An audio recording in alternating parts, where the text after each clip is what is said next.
আসসালামু আলাইকুম ওয়া রাহমাতুল্লাহি ওয়া বারাকাতুহু। আলহামদুলিল্লাহ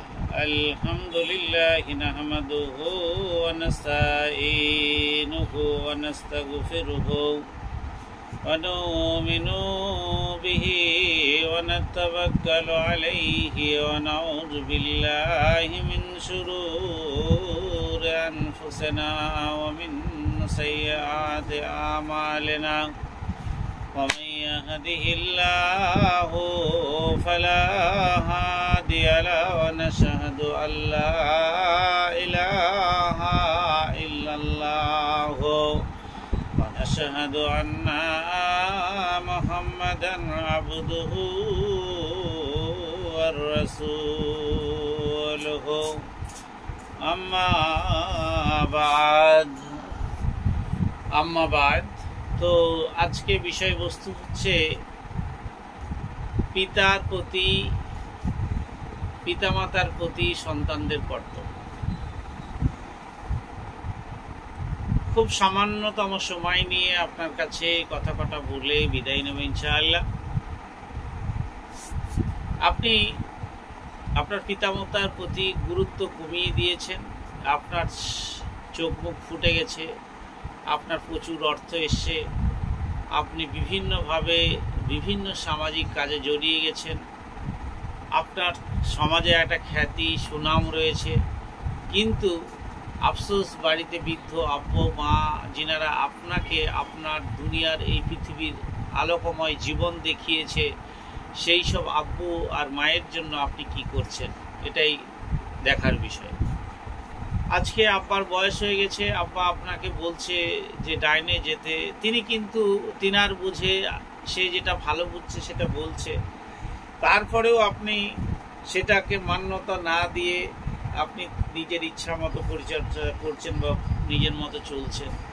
আপনার কি মনে আছে আপনি যখন প্রথম দুনিয়ার বুকে ভূমিষ্ঠ হলেন, ভূমিষ্ঠ হওয়ার আগে পর্যন্ত মা প্রসব বেদনায় কত কাতর হয়ে গেছিল?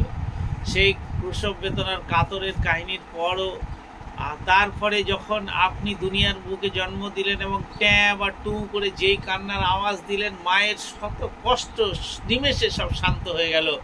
মা তখনই বাচ্চার মুখ দেখার জন্য লালিত হয়ে উঠল। সেই মায়ের কষ্টের অনুভবের কথা একটু আপনি এই বয়সে এসে মনে করুন।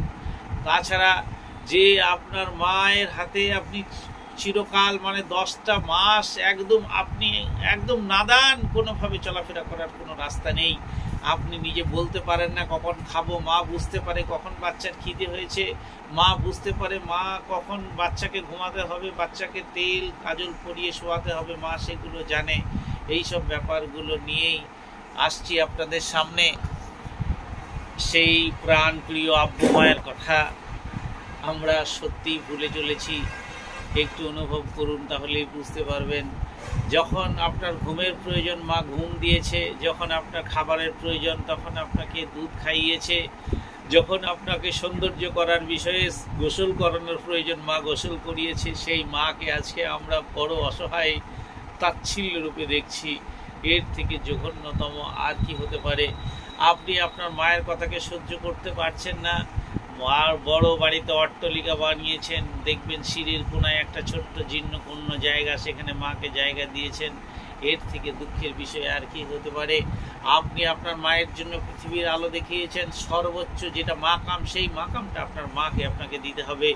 কারণ মায়ের বয়স হয়েছে, ছেলে মানসিক হয়ে গেছে, মা বিছানায় প্রসব করে ফেলতে পারে, পায়খানা করতে পারে, কিন্তু আপনি আপনার মায়ের প্রসব পায়খানা পরিষ্কার করার জন্য বাধ্য।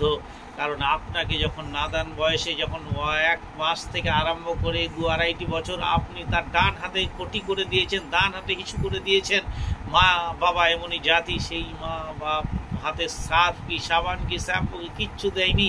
সামান্য টিউবওয়েলে হোক, পুকুরের পালে হোক, একটু কোনো জলে একটু হাত ধুয়ে আবার নিজের মতো খাবার খেতে বসেছে, সেই আব্বু মায়ের ঋণ আপনি কিভাবে শোধ করবেন? আজকে আপনার পিতামাতা কেন আজ অসহায় হয়ে থাকবে?